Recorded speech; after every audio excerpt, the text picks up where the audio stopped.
The night sky over Europe was never truly silent. Long before dawn, before artillery thundered across the horizon or tanks carved deep scars into the countryside, another sound emerged from the darkness. It began as a distant vibration, a low mechanical hum. Then hundreds of engines merged into one overwhelming roar. To the civilians below, it sounded like a storm. To Allied commanders, it signaled the beginning of a carefully planned operation. But to German soldiers, it meant something else entirely. It meant the Americans were coming from the sky. Not marching along roads, not crossing rivers, not advancing behind tanks. They were falling directly into the heart of German territory. And that terrified even some of Germany's most experienced officers. Years after the war, historians uncovered countless German field reports, letters, and personal diaries.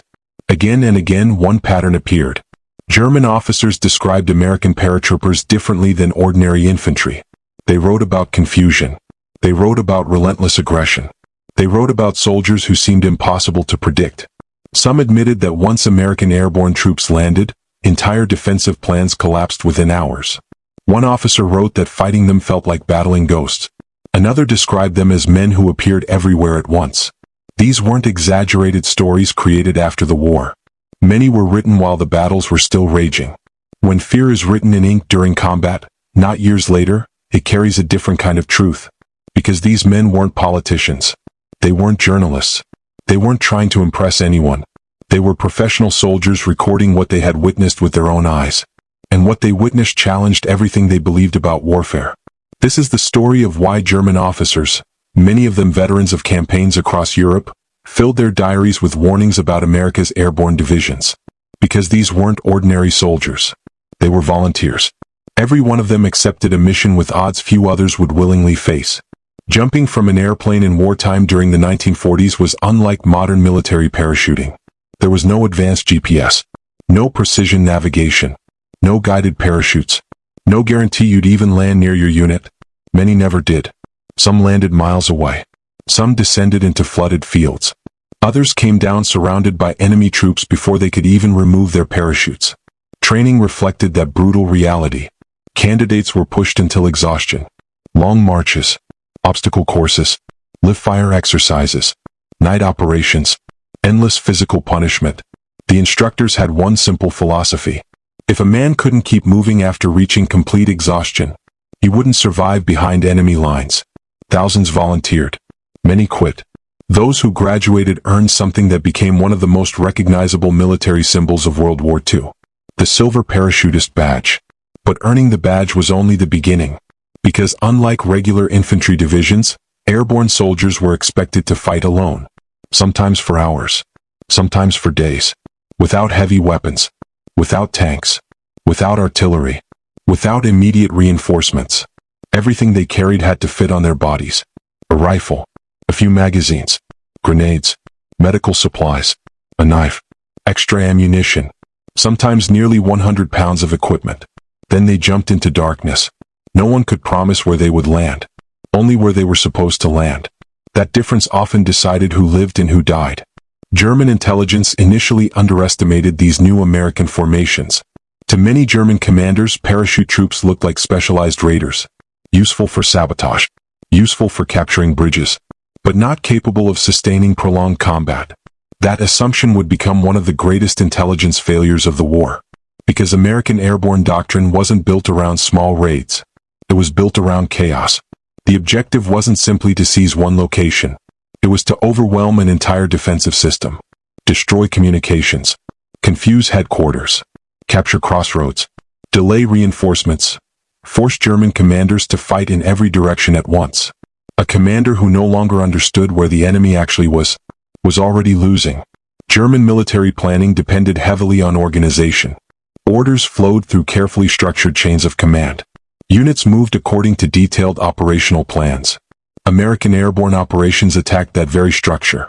Instead of confronting Germany's strongest positions head-on, they landed behind them. Suddenly telephone lines were cut. Road junctions disappeared. Bridges changed hands. Supply routes became ambush sites. Entire headquarters lost contact with neighboring units. Reports arriving at command posts contradicted one another. Americans are east of U.S. No, they're west. They've captured the crossroads. They're attacking from the forest. There are hundreds. There are thousands. Often, none of those reports painted the full picture. The Americans were scattered. Small groups of 5, 10, sometimes 20 soldiers. Yet each group continued fighting independently. Instead of waiting to regroup, they attacked whatever objective lay before them. That flexibility shocked German officers trained to expect tightly coordinated formations. A platoon cut off from its company usually became ineffective. An airborne platoon often became even more dangerous. Because every officer, every sergeant, and often every private had been taught to keep moving toward the mission. If they couldn't find their commanders, they became commanders. This decentralized style created an illusion. German defenders frequently believed they faced much larger forces than actually existed.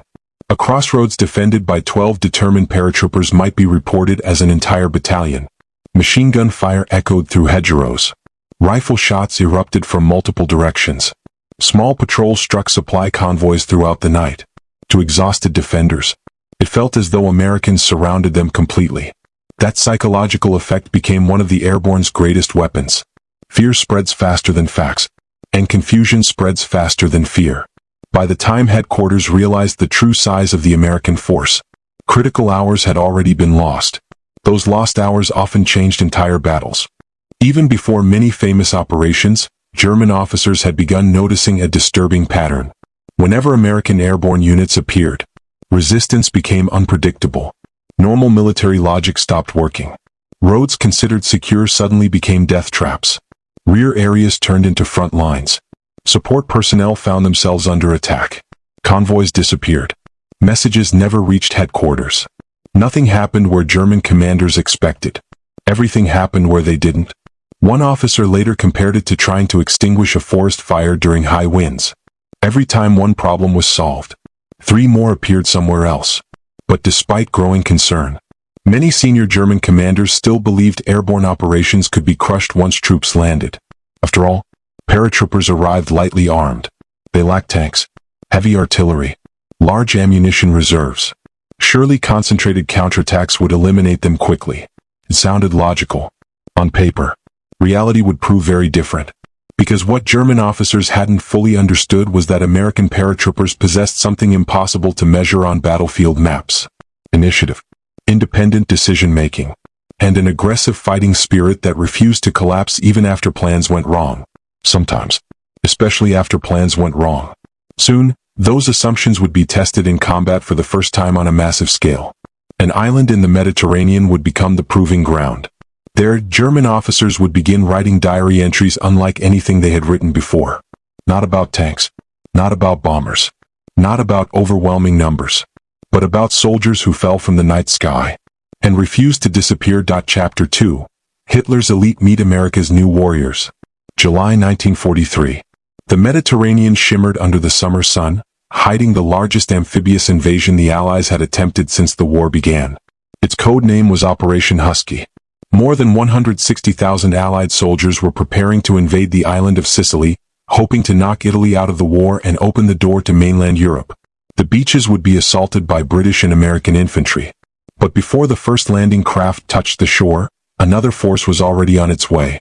Thousands of American paratroopers climbed aboard transport aircraft. Each man carried enough equipment to weigh him down like an anchor. Weapons, grenades, medical kits, ammunition, explosives. Some even carried radios nearly as heavy as a child. Inside the aircraft, conversation was almost impossible. The engines drowned out every voice. Most soldiers sat quietly. Some checked their rifles one last time. Others stared into the darkness beyond the small windows. No one knew exactly what waited below. Only that they would be landing behind enemy lines. The mission looked straightforward on the maps. Secure key roads. Capture bridges. Delay German reinforcements. Help the amphibious invasion succeed. But war rarely follows maps. As the formation crossed the Mediterranean, everything began to unravel. Strong winds pushed aircraft far off course. Navigation errors multiplied. Pilots struggled to identify landmarks in the darkness. Anti-aircraft fire forced transport planes to scatter. Instead of dropping concentrated formations, aircraft released paratroopers across enormous stretches of Sicily. Some landed exactly where planners intended. Many landed miles away. Others found themselves completely isolated. Groups meant to contain hundreds of soldiers were suddenly reduced to 5 men, 10 men, sometimes only 1. For most armies, this would have meant disaster. German officers expected scattered airborne troops to surrender or attempt to hide until reinforcements arrived. Instead, the Americans attacked. Small patrols immediately began searching for objectives. If they encountered German positions, they opened fire.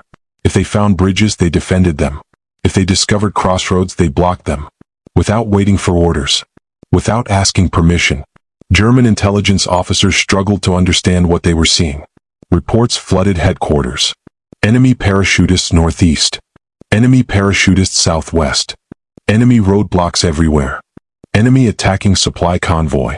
The reports sounded impossible. How could thousands of American soldiers be everywhere at once? The answer was surprisingly simple. They weren't. There were far fewer than German commanders imagined, but scattered groups operating independently created an illusion of overwhelming numbers. Every isolated squad generated its own battle. Every firefight produced another alarming report. Every report forced German commanders to redirect valuable troops.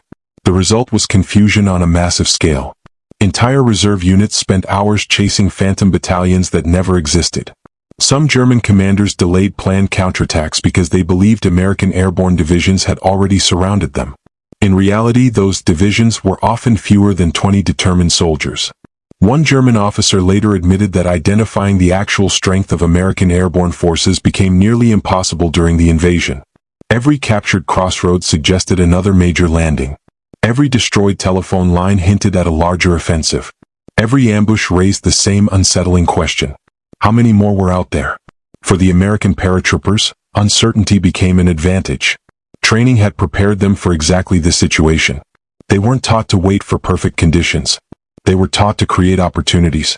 Officers repeatedly reminded them of a simple principle. If you find the enemy, attack. Even if the mission changed. Even if communications disappeared.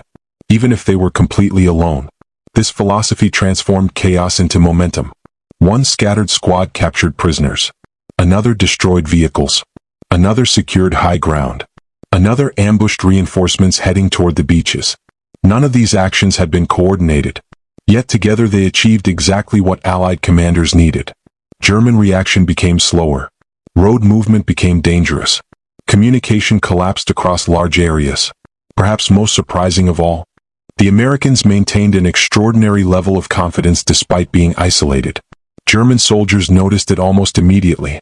Captured documents and later testimony repeatedly described airborne troops moving aggressively despite obvious disadvantages. Instead of avoiding contact, they sought it. Instead of withdrawing, they maneuvered forward. Instead of waiting for larger formations, they created their own. To experienced German officers, this behavior seemed almost reckless. Yet again and again, it worked. One German diary described small groups of American paratroopers appearing without warning, attacking boldly, then disappearing before organized resistance could arrive.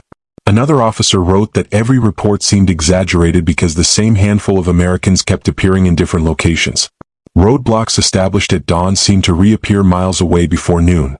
The defenders could never be certain whether they were facing fresh troops or the same exhausted men refusing to stop. That uncertainty spread quickly through German ranks. Psychology began influencing tactics. Drivers became hesitant to travel isolated roads. Messengers avoided certain villages. Supply convoys demanded additional escorts.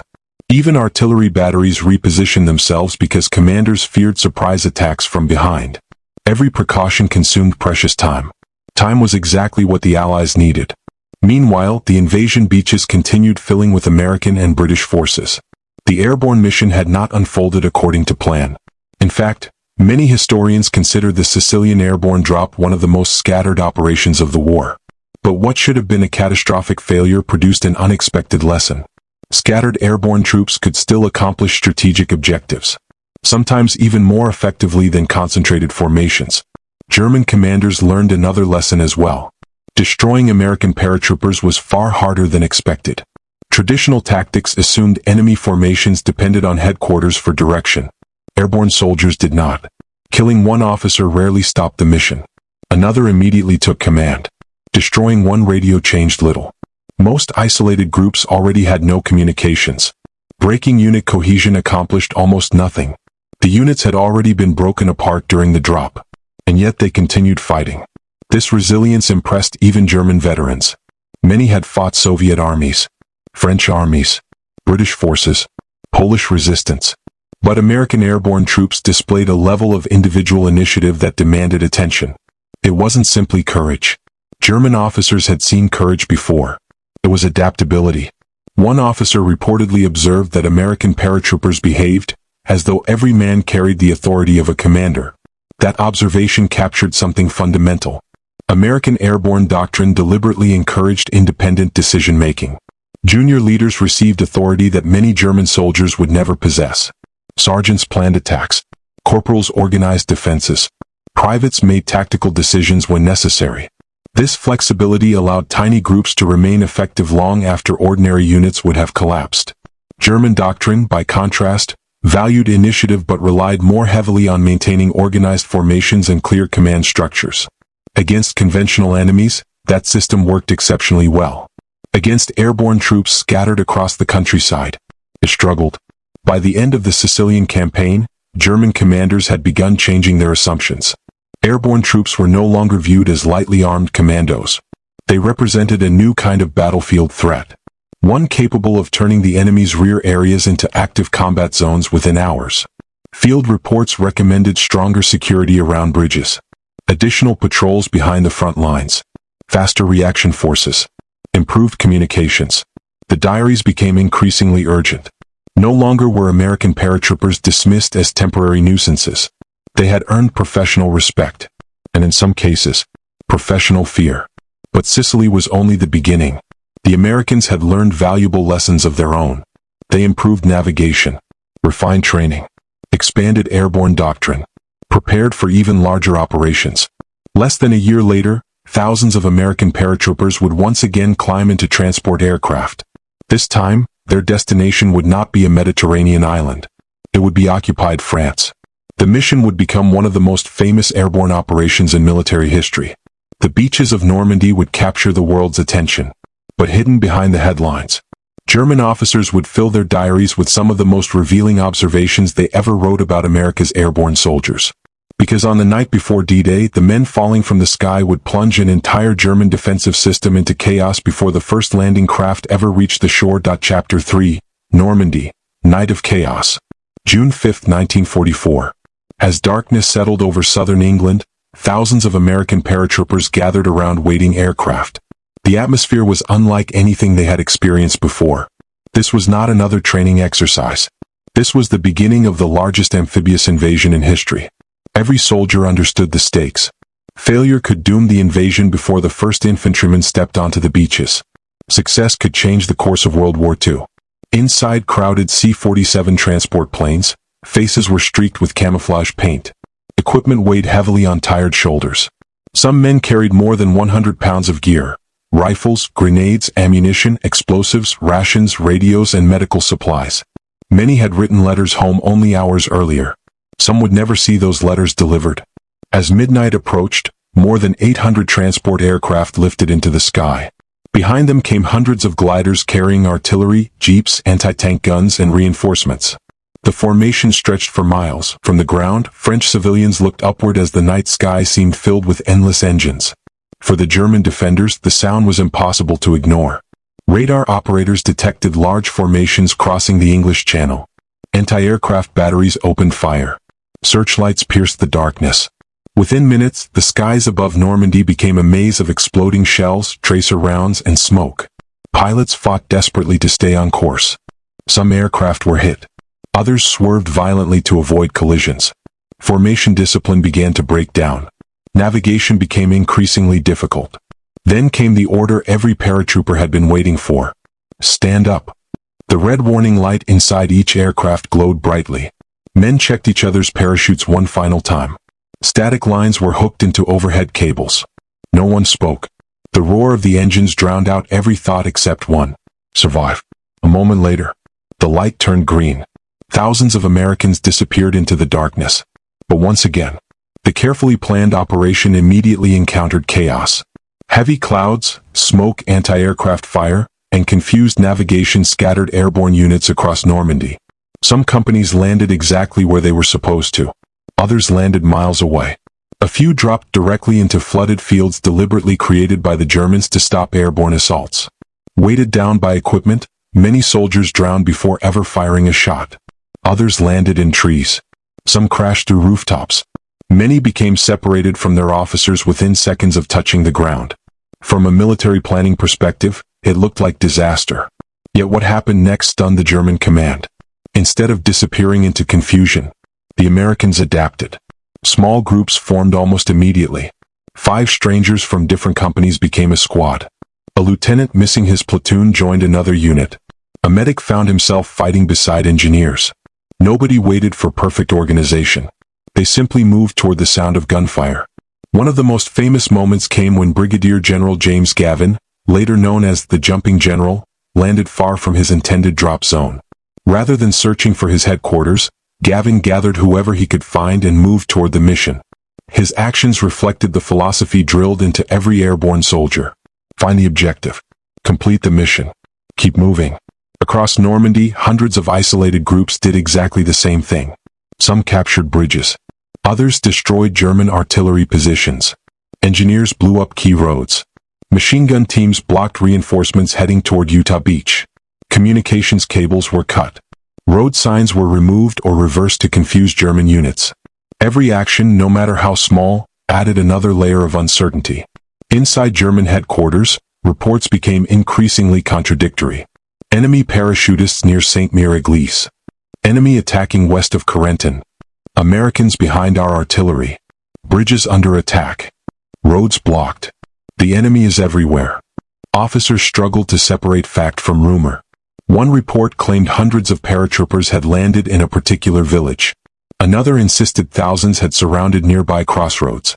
Neither report was entirely accurate, but neither was completely wrong. The Americans were scattered across a wide area, creating dozens of independent battles simultaneously.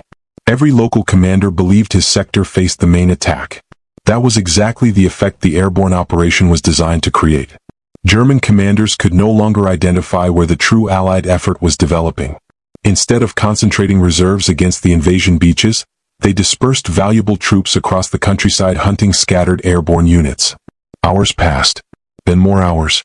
By the time many German formations understood the real situation, Allied troops were already establishing strong beachheads. The airborne troops had bought the invasion something priceless. Time. Perhaps no place symbolized this better than the small French town of St. Mir-Église. During the confusion of the night, American paratroopers landed directly inside the town. Some descended into streets already illuminated by burning buildings. German soldiers spotted them before they reached the ground. Several Americans were killed while still hanging beneath their parachutes. One paratrooper, Private John Steele, became famous after his parachute caught on the church steeple. Unable to free himself, he hung suspended above the square while the battle raged below. Pretending to be dead, Steele remained motionless until German troops captured him.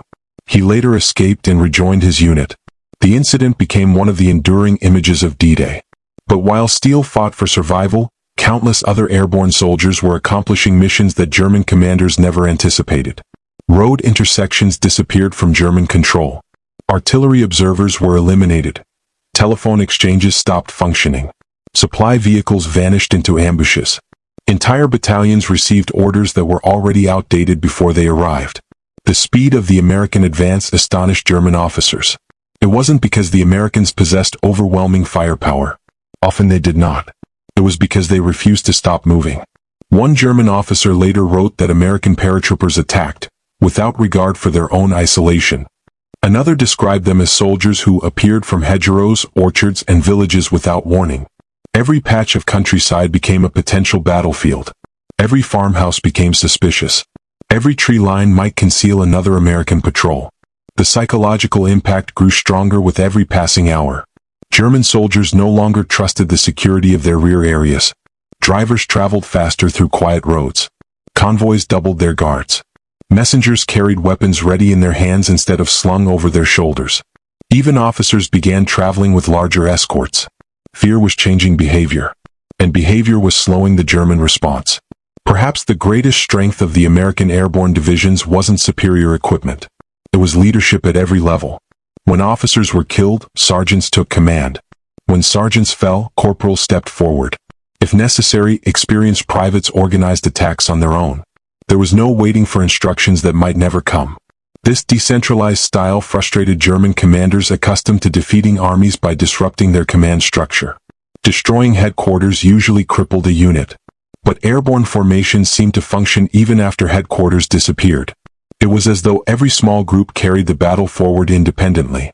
German diary entries began reflecting that frustration. Several officers complained that it was nearly impossible to determine where American units began or ended.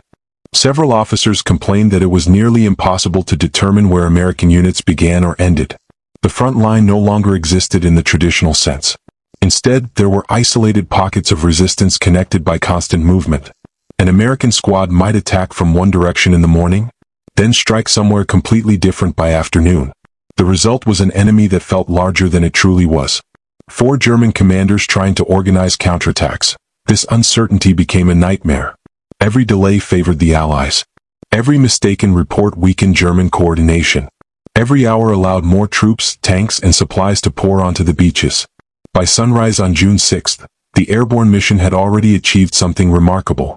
Although many drop zones had been missed, although hundreds of soldiers were scattered, although the operation had been filled with confusion, the strategic objective had succeeded. The German defensive system had been thrown into chaos at the exact moment the largest invasion fleet in history reached Normandy. It was a lesson German officers would never forget. Many later admitted that the airborne assault forced them to fight blind during the most critical hours of D-Day. And as the battle for Normandy continued, another realization emerged. These paratroopers were not simply elite soldiers. They possessed an almost relentless determination that made them extraordinarily difficult to break. That determination would soon be tested in brutal battles around Corentin, where German counterattacks sought to drive the Americans back into the sea. What happened there would convince even more German officers that America's airborne divisions were among the most dangerous opponents they had faced. Chapter 4. They keep coming. By the morning of June 7, 1944, the initial shock of the airborne landings had begun to fade. German commanders finally understood that the invasion in Normandy was real. This was no diversion. This was the long-awaited Allied assault on Fortress Europe. Now they had one urgent objective: destroy the isolated American airborne units before they could link up with the forces advancing inland from the beaches. On paper, the situation seemed favorable for Germany. Many American paratroopers were still scattered. Some units had lost half their officers. Heavy weapons were scarce. Artillery support was limited. A swift, concentrated counterattack should have crushed them. Instead, the Germans encountered a problem they had not expected. The Americans refused to give ground. Around villages, hedgerows, narrow roads, and flooded fields, small groups of paratroopers fought with astonishing determination. Every farmhouse became a fortress. Every ditch became a defensive line. Every crossroads had to be captured the hard way. German soldiers quickly realized something unusual. Even after clearing one position, another American group would appear nearby. Then another. Then another. It seemed endless. One officer reportedly remarked that fighting the airborne divisions felt like trying to extinguish a fire that kept reigniting behind you. The Americans simply refused to disappear. One of the most critical objectives during these early days was the town of Corentin. Corentin was not a large city, but its location made it one of the most important places in Normandy. It connected the American landings at Utah Beach and Omaha Beach. If the Germans held it, they could keep the two beachheads separated. If the Americans captured it, they could unite their forces into one powerful front. Both sides understood its importance. Neither intended to surrender it. The task of capturing Corentin fell largely to the 101st Airborne Division. Exhausted from the jump, short on ammunition, still missing many of their own men. Yet they pressed forward. German defenders, including experienced Fallschirmjäger and armored units, resisted fiercely. Machine guns swept the narrow roads. Mortars exploded across flooded fields. Snipers waited inside shattered buildings. Every advance came at a terrible cost. Still, the Americans kept advancing. One platoon would lose its commander. A sergeant took over. The sergeant fell. A corporal stepped forward. The attack continued. This relentless leadership impressed even hardened German officers.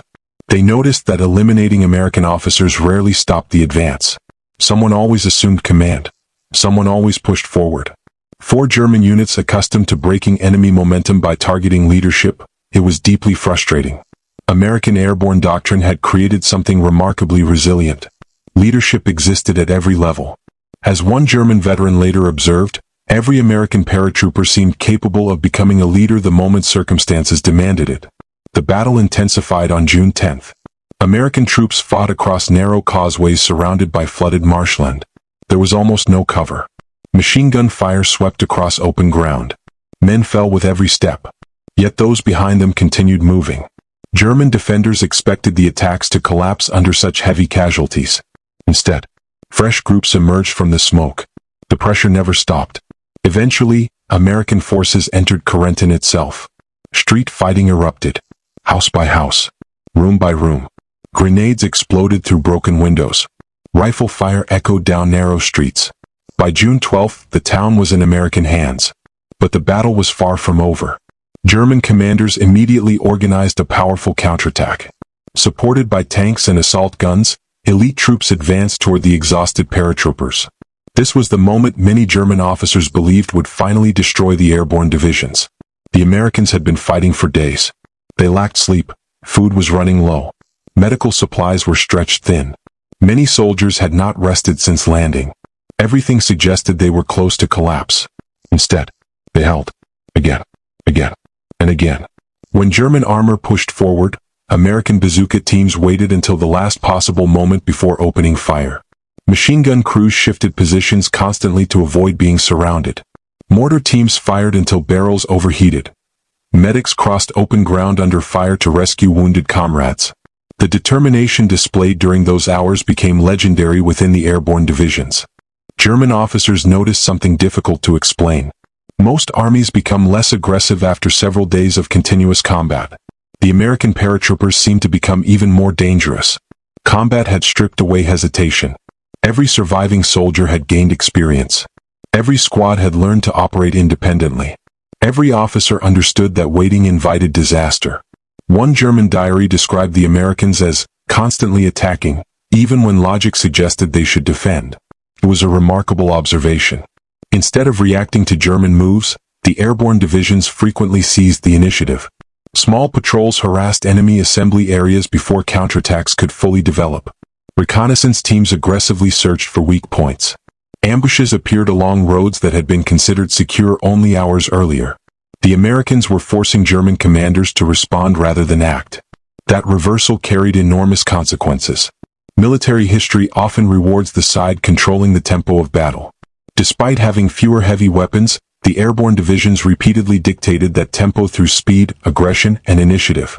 German officers increasingly realized they were fighting an opponent unlike those encountered earlier in the war. British infantry often advanced methodically. Soviet forces relied heavily on overwhelming numbers. American airborne troops combined flexibility with relentless offensive action. Even when isolated, even when exhausted, even when outnumbered, this combination created uncertainty that spread far beyond the battlefield. German headquarters received reports describing airborne troops appearing where no organized unit should have been able to operate. Supply routes became unreliable. Rear area security demanded additional manpower. Convoys required heavier escorts. Every extra soldier assigned to protect roads was one less available for the front line. The airborne divisions were achieving effects far beyond their actual numbers. By disrupting communications and movement, they magnified their own strength. One captured German officer later admitted that airborne operations forced commanders to fight shadows while the main Allied army continued advancing. Perhaps that sentence explains the fear found in so many German diaries. It wasn't simply that American paratroopers fought hard. Many armies fought hard. It was that they attacked the German system itself. Not merely its soldiers, its communications, its logistics, its confidence, its ability to predict the battlefield. Every destroyed bridge delayed reinforcements. Every ambush increased uncertainty. Every hour of confusion strengthened the Allied invasion. By mid-June, the battle for Normandy had entered a new phase. The beaches were secure. More than 1 million Allied soldiers would eventually pour into France. The opportunity to throw the invasion back into the sea had disappeared. German commanders searched for explanations. Many factors contributed to the failure. Allied air superiority, naval gunfire, industrial production, logistics, But inside private journals and wartime diaries, another factor appeared repeatedly: the unexpected effectiveness of American airborne forces during the invasion's critical opening hours. These were not propaganda reports. Many were written for no audience other than the officer himself. Some entries expressed frustration. Others expressed admiration. A few revealed something even rarer: respect mixed with fear. Because by the end of Normandy, German officers had reached a difficult conclusion. The men who had descended from the night sky were far more than lightly armed parachutists. They were elite combat troops capable of disrupting entire armies. And the deeper the war moved into Europe, the more opportunities German commanders would have to learn that lesson again. Their greatest test was still ahead. It would come during the freezing winter of 1944, in the forests of Belgium and Luxembourg. There, surrounded, outnumbered, and nearly out of ammunition, American paratroopers would write another chapter that even their enemies could not ignore. The battle would become known to history as Bastogne. Chapter 5. Inside the German Diaries. By the summer of 1944, German officers had accumulated months of experience fighting American airborne troops. The initial surprise of Sicily had faded. The chaos of Normandy had been endured. Counterattacks had been launched. Villages had been retaken. Roads had changed hands countless times. Yet one question continued to appear in private writings: why were these men so difficult to stop? The answer wasn't found in official reports. It appeared in personal diaries, documents never intended for propaganda or public audiences. These officers were writing for themselves, often by candlelight, sometimes during brief pauses between battles, sometimes only hours after surviving another engagement. Their words reveal something battlefield statistics never can: what it actually felt like to fight the American Airborne Divisions. One recurring theme appears almost immediately: confusion. German commanders were trained to understand battlefields through order, maps, front lines, command structures, defined objectives. American paratroopers repeatedly shattered those expectations. One officer described receiving reports from 5 different directions within the same hour, each claiming American forces had appeared behind friendly positions. Another complained that every attempt to identify the enemy's main effort failed because there seemed to be no traditional front line. Instead, the Americans existed everywhere. Small patrols moved through orchards before dawn. Snipers occupied church towers. Machine gun teams established temporary roadblocks. Engineers demolished bridges before disappearing into hedgerows. Every action forced another German response.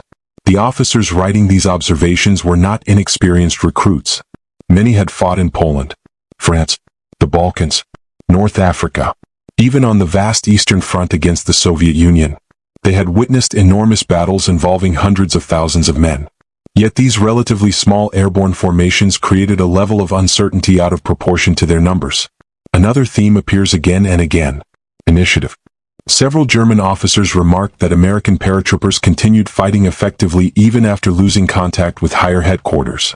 This stood out because many military organizations of the period depended heavily on centralized control. Disrupt communications, and units often became hesitant. Disrupt an airborne unit, and it frequently became more unpredictable.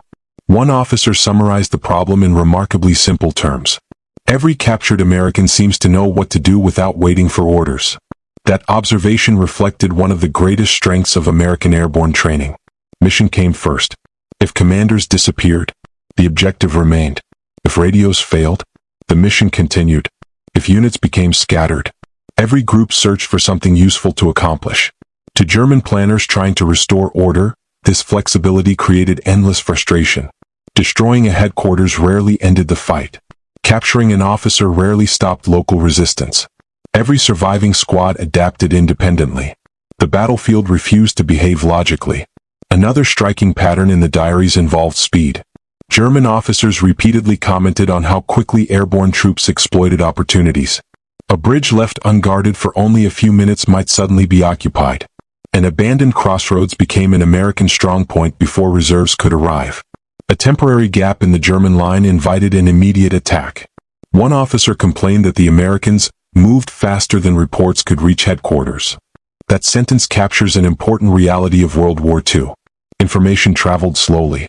Orders required runners, field telephones, radio messages, staff officers. Every delay mattered. American airborne units often acted before German command systems could react. The result was a constant race between decision-making and execution. More often than not, the Americans arrived first. The diaries also reveal something unexpected. Many German officers respected the discipline of the Airborne Divisions. Contrary to wartime stereotypes, these writings rarely dismissed American soldiers as inexperienced or dependent solely on superior equipment. Instead, they acknowledged qualities that professional soldiers recognize in worthy opponents: aggressive patrolling, accurate small arms fire, flexible leadership, persistent attacks. One officer noted that American paratroopers did not wait to be surrounded, they attacked first. That aggressive mindset repeatedly disrupted German planning. Rather than preparing elaborate defenses, airborne units often launched local offensives before counterattacks fully developed. It forced German commanders into a reactive posture. Another officer wrote that the Americans seemed willing to fight for positions that appeared tactically insignificant. A crossroads, a farmhouse, a small bridge. Only later did German commanders realize why. Those seemingly unimportant locations controlled movement across the battlefield. Holding them slowed reinforcements, delayed artillery, interrupted logistics. Tiny tactical victories created enormous operational consequences. Perhaps the most revealing entries concern morale. By late 1944, Germany faced mounting pressure on every front. The Soviet Union advanced relentlessly in the east. The Western Allies pushed through France. Strategic bombing intensified. Fuel shortages worsened. Experienced officers understood the war was changing. Against that backdrop, the appearance of fresh American airborne divisions carried psychological weight. One diary entry observed that airborne troops fight as though victory is inevitable.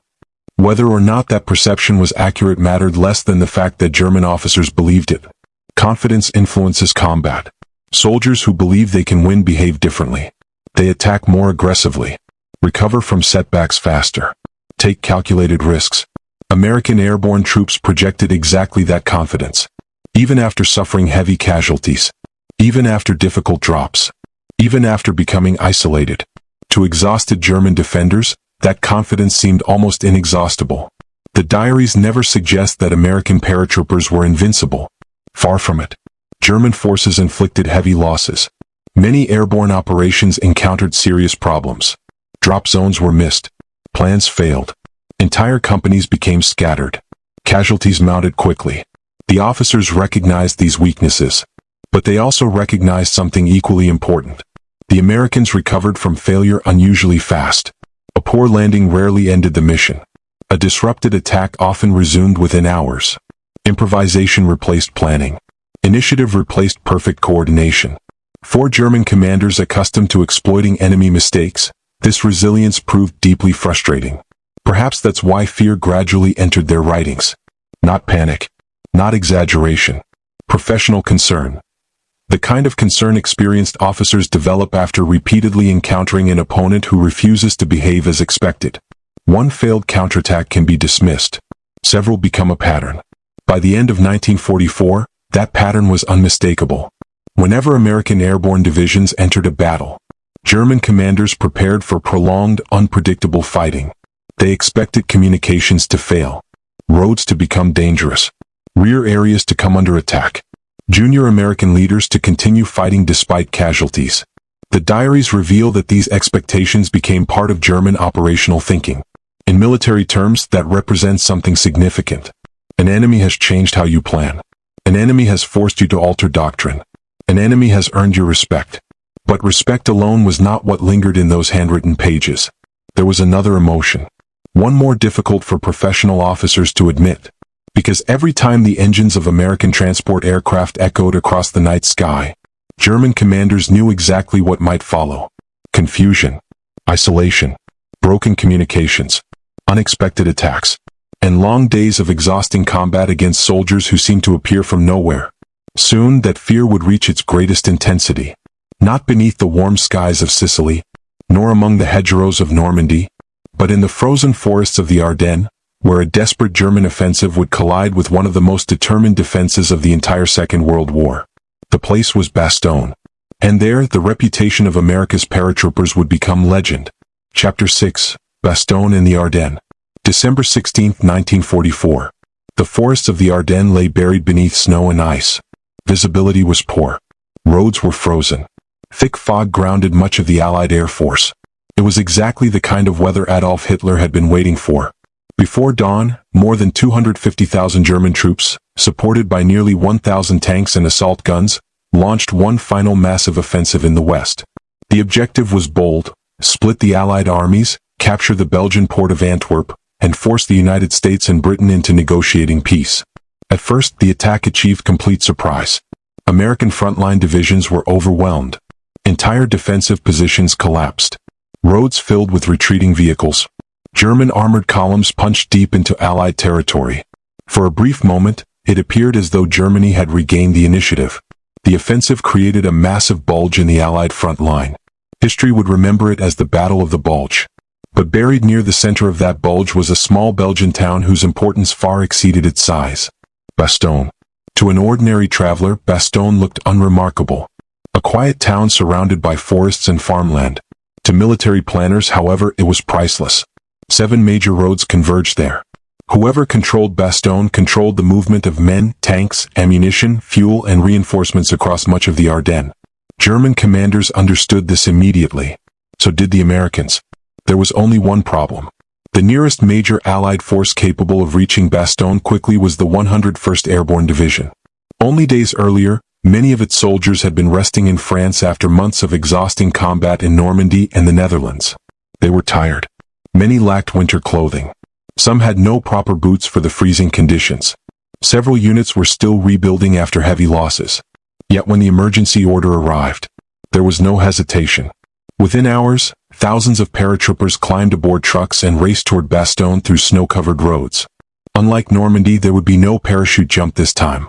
The men who had once fallen from the sky would now defend a crossroads on the ground. As they entered Bastogne, officers immediately recognized the danger. German armored formations were approaching from multiple directions. The town could easily become surrounded. Still, there was no time to build elaborate defenses. Foxholes were dug into frozen earth that felt more like concrete than soil. Machine gun positions were established along forest edges. Anti-tank weapons were hidden behind hedgerows and buildings. Every available soldier prepared for what everyone knew was coming. Within days, the trap closed. German forces completely surrounded Bastogne. The Americans were cut off. No reliable supply routes remained. Food became scarce. Medical supplies dwindled. Artillery ammunition had to be carefully rationed. The freezing weather became almost as deadly as the enemy. Temperatures plunged well below freezing. Snow-covered uniforms already soaked from days of combat. Many soldiers wrapped their feet in blankets or pieces of cloth because proper winter boots were unavailable. Frostbite spread almost as quickly as battlefield wounds. German commanders believed the outcome was inevitable. From a purely military perspective, it made sense. An isolated force, surrounded on every side, outnumbered, short on ammunition, without air support because of bad weather. Most armies placed in such a position would eventually surrender. The Germans expected exactly that. Instead, they encountered the same determination that had unsettled them in Sicily and Normandy. American paratroopers did not prepare to surrender. They prepared to fight. Every road leading into Bastogne became a battlefield. German infantry attacked through dense forests. Tanks rolled toward American positions. Artillery pounded the town day and night. Buildings collapsed into piles of brick and timber. Churches burned. Medical stations overflowed with wounded. Still, the defensive line held. German officers soon noticed something familiar. Even under siege, the Americans remained aggressive. Patrols slipped through forests at night to gather intelligence. Small raiding parties attacked German positions. Reconnaissance teams identified weak points despite the constant danger. The defenders refused to become passive. They fought as though they still controlled the initiative. That mindset complicated every German assault. One battalion commander reportedly complained that every attack encountered resistance from unexpected directions. The Americans shifted units constantly. Machine guns changed positions before artillery could destroy them. Bazooka teams allowed tanks to approach dangerously close before opening fire. Snipers appeared in buildings thought to be abandoned. Every advance became slower than expected. Every delay bought more time. German diary entries from the Ardennes reveal growing frustration. Several officers admitted they had underestimated the resolve of the airborne troops. The defenders were hungry, cold, exhausted. Yet they continued resisting with remarkable discipline. One German officer described the Americans as defending every tree and every house as though the war depended upon it. In many ways, it did. Then came one of the most famous moments in American military history. On December 22nd, German representatives approached the American lines carrying a white flag. They delivered a written demand. The Americans were surrounded. Resistance was hopeless. To avoid unnecessary bloodshed, the German command demanded the immediate surrender of Bastogne. The message reached Brigadier General Anthony McAuliffe, who was temporarily commanding the 101st Airborne Division. After reading the demand, McAuliffe reportedly looked up in disbelief. His first reaction was spontaneous. Nuts? The single word became the official American reply. German officers initially struggled to understand its meaning. An American officer explained that it essentially meant, "Go to hell." The response quickly spread through both armies. For American soldiers, it became a symbol of defiance. For German commanders, it confirmed something they had already begun writing in their diaries. These paratroopers had no intention of surrendering, regardless of the odds. The siege continued. Then on December 23rd, everything changed. The weather cleared. Blue sky replaced heavy clouds. Then it stalled. Soon afterward, General George Patton's Third Army broke through the German encirclement and reached Bastogne. The siege was over. Hitler's final gamble in the West had failed. For German officers, Bastogne reinforced every lesson they had learned during the previous 18 months. American airborne troops could not be judged by ordinary standards. Isolation did not break them. Heavy casualties did not stop them. Lack of supplies did not destroy their morale. If anything, adversity appeared to strengthen their determination. That realization echoed through personal journals and post-war interviews alike. Professional soldiers had encountered an opponent who remained dangerous under circumstances that would have crushed many other formations. It wasn't simply courage. It was preparation, training, leadership, trust in one another, and a doctrine built around initiative rather than dependence. By the time the guns finally fell silent in Europe, many German officers had reached the same conclusion. Whenever the distinctive parachute patches of the 82nd or 101st Airborne Divisions appeared on the battlefield, the coming days would almost certainly be difficult. Their diaries had begun with surprise. They ended with respect, and in many cases, with fear. The final chapter of this story is not about a single battle. It is about why those handwritten pages still matter today, and what they reveal about the psychology of war, leadership, and the legacy of the men who earned the title Airborne. Chapter 7. Why German officers feared American paratroopers. When historians first began studying German wartime diaries in detail, they expected to find discussions centered on tanks, artillery, aircraft, and logistics. After all, those were the weapons that defined modern warfare. Instead, scattered throughout hundreds of pages of handwritten notes, operational journals, and battlefield observations, another subject appeared again and again: American paratroopers. Not because they were the largest force on the battlefield. Not because they possessed the most powerful weapons, but because they consistently disrupted the way German commanders thought about war. Fear in military history rarely means panic. Professional officers do not fear an enemy because he is simply brave. They fear an enemy because he is unpredictable, because he forces difficult decisions, because he destroys carefully prepared plans. That is exactly what America's airborne divisions accomplished. The German army entered World War II with one of the most sophisticated command systems ever created. Its officers valued detailed planning, fast communication, coordinated movement, concentrated attacks. When these elements worked together, German operations could overwhelm opponents with astonishing speed. The victories in Poland and France had proven that. American paratroopers attacked those strengths directly. Instead of confronting German armies head-on, they landed behind them. Instead of destroying tanks, they destroyed communication. Instead of attacking headquarters with overwhelming force, they isolated them. Instead of occupying entire regions, they seized the roads that connected them. A single crossroads, a bridge, a railway junction, a telephone exchange. Individually, these objectives looked insignificant. Together, they paralyzed entire formations. German officers repeatedly described the same frustrating experience. Orders arrived too late. Reserve units drove into ambushes. Messages never reached neighboring divisions. Counterattacks began hours behind schedule. No commander enjoys fighting without reliable information. The American airborne divisions made that uncertainty their greatest weapon. Another reason for their reputation was leadership. The United States Army had invested heavily in creating junior leaders capable of acting independently. Officers were expected to lead. Sergeants were expected to lead. Even experienced privates were expected to make decisions if circumstances demanded it. German officers noticed this almost immediately. Eliminating an American commander rarely ended local resistance.